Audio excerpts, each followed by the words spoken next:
Health screening. In this topic, we will cover health conditions that affect physical activity and medication. Introduction.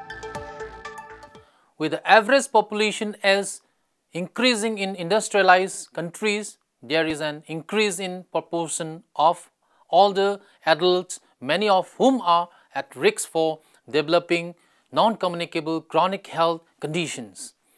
Older adults are generally less physically active than younger adults. In the presence of strong evidence linking physical activity to chronic health condition and increased physical activity to lower mortality and morbidity in older adults, it is imperative to develop a strong commitment to improving physical activity levels in older adults. Governments around the world have begun to produce national guidelines for physical activity and health for older adults. The main challenge is to find effective ways to support older adults to increase their physical activity and then to develop habitual physical activity behaviors. Individual health practitioners have an important role in discussing and making recommendations around physical activity. GPs should have sufficient understanding of physical activity prescription to make recommendations to patients about types, amount, intensity and frequency of physical activity for health gain. Inclusion of physiotherapists or exercise professionals for exercise prescription may prove to be a valuable addition to the general practice team. The health problems relating to physical inactivity are unlikely to be completely solved by individual health practitioners, and significant steps by governments and policymakers have to be taken to create environment that encourages participation in lifelong physical activity. Now we have health screening. Health screenings are tests that look for diseases before the clients have symptoms. Screening tests can find diseases early when they are easier to treat. The client can get some screening in their doctor's office. Others need special equipment, so the patient may need to go to a different office or clinic. Some conditions that doctors commonly screen include the following: breast cancer and cervical cancer in women, colorectal cancer, diabetes, high blood pressure, high cholesterol, osteoporosis, overweight and obesity, prostate cancer in men. Now we have components of screening. Proper screening and risk stratification of clients who are starting exercise program is important for promoting exercise safety and preventing adverse events during exercise. Personal fitness trainer must be able to utilize the proper tools and understand the information gathered from the exercise screening. Components of this screening include healthy history questionnaire, next physical activity readiness questionnaire, next risk stratification and informed consent.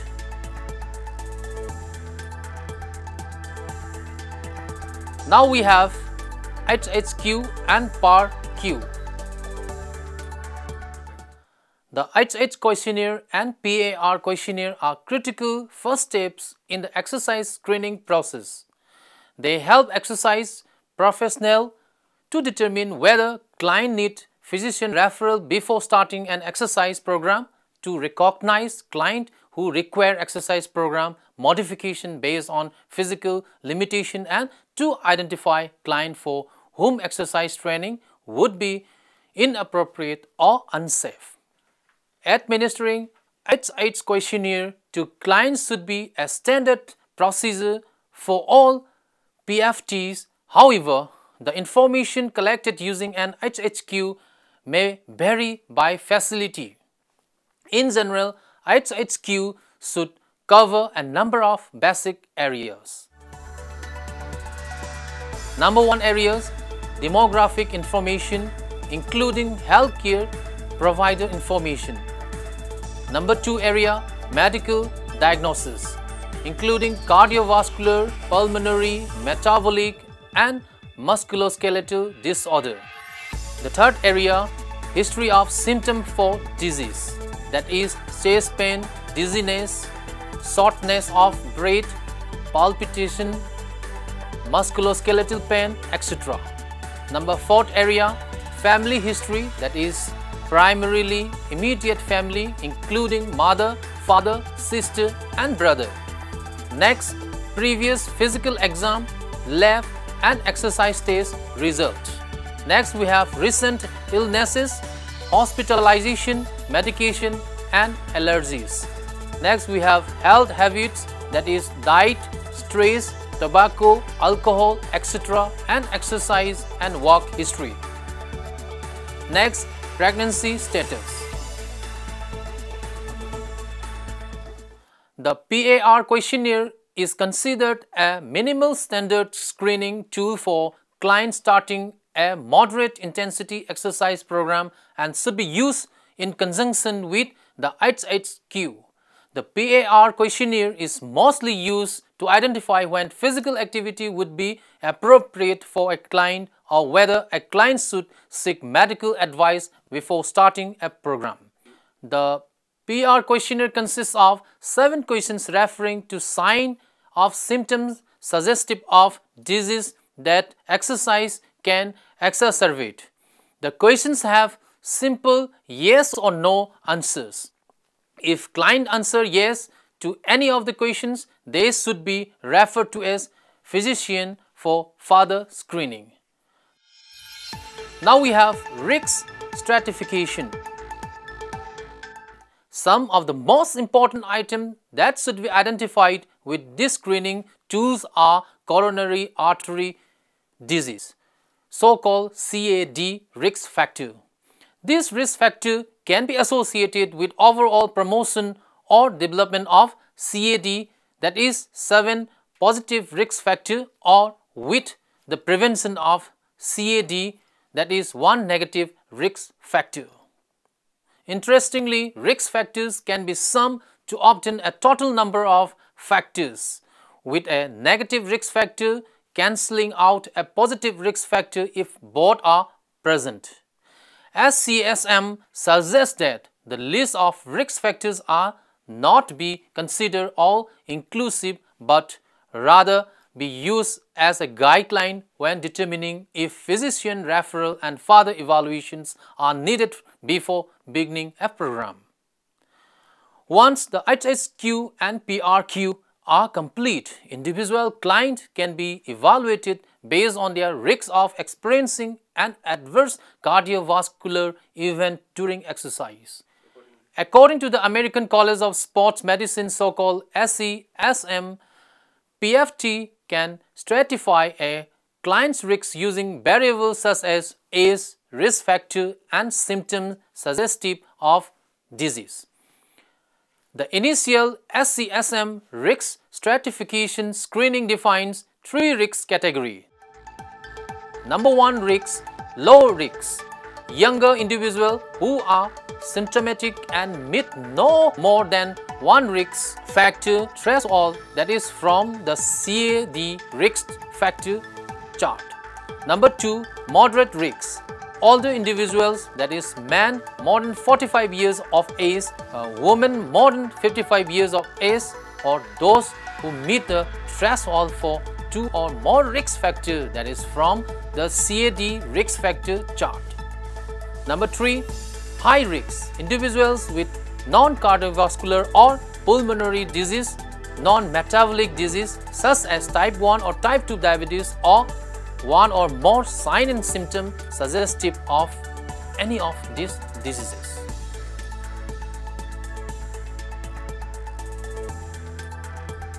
Now we have informed consent.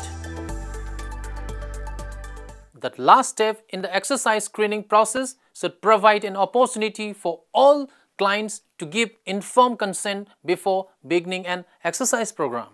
The informed consent document can vary among facilities, depend on client, staff, equipment, etc. But all informed consent should be written in an understandable manner and include certain basic information. That is, purpose of the consent, degree of exercise supervision, that is close monitoring, occasional monitoring. Next we have benefit and risks of exercise participation, next step or procedure that will be followed in an emergency situation. Next we have responsibilities of the client, that is reporting of symptoms, exercise program, adherence. Next we have statement covering confidentiality and freedom of consent to participate in the program. True informed consent can be obtained only when the personal trainer verbally communicate the meaning of the form to the client. That is, simply asking the client to read and sign it does not constitute informed consent. Provide an opportunity to answer client question before the client and witness add their signatures. Since most legal claims against exercise professional occur based on the negligence or malpractice, having a signed informed consent on file can help prove that the client intentionally engaged in exercise program after full disclosure and examination of risks associated with exercise participation. Now we have physical activity and medication. The benefit of exercise extend far beyond weight management. Research shows that regular physical activity can help reduce the risks for several diseases and health conditions and improve the overall quality of life. Regular physical activity can help protect it from the following health problems. If a person have a chronic condition, regular exercise can help to manage symptoms and improve the health. Aerobic exercise can help to improve the heart health and endurance and aid in weight loss. Strength training can improve muscle strength and endurance, make it easier to do daily activities, slow disease-related decline in muscle strength, and provide stability to joints. Flexibility exercises may help a person to have optimal range of motion about the joints, so they can function best, and stability exercises may help to reduce the risk of falls. Now we have heart diseases and stroke. Daily physical activity can help to prevent heart disease and stroke by strengthening the heart muscles, lowering the blood pressure, raising the high density lipoprotein, that is HDL level, that is good cholesterol, and lowering low density lipoprotein, that is LDL level, and that is bad cholesterol, improving blood flow and increasing the heart's working capacity. Optimizing each of these factors can provide additional benefit of decreasing the risks for peripheral vascular disease. Now we have high blood pressure. Regular physical activity can reduce blood pressure in those with high blood pressure levels. Physical activity reduces body fat, which is associated with high blood pressure. Now we have obesity. Physical activity helps to reduce body fat by building or preserving muscle mass and improving the body's ability to use calories when physical activity is combined with proper nutrition. It can help control weight and prevent obesity, a major risk factor for many diseases. Now we have osteoporosis. Regular weight-bearing exercise promote bone formation and may prevent many forms of bone losses associated with aging. Now we have self-esteem and stress management. Studies on the psychological effect of exercise have found that regular physical activity can improve the mood and the way a person feels about oneself. Researchers have found that exercise is likely to reduce depression and anxiety and help a person to better manage stress. Now we have diabetes. Regular exercise can help the production of insulin more effective and lower the blood sugar level. Physical activity also can help to control the weight and boost our energy. Now we have asthma. Often exercise can help to control the frequency and severity of asthma attacks. After this we have back pain. Regular low-impact aerobic activities can increase strength and endurance in the back and improve muscle function. Abdominal and back muscle exercise, that is core strengthening exercise, may help to reduce symptoms by strengthening the muscles around the spine. Now we have arthritis.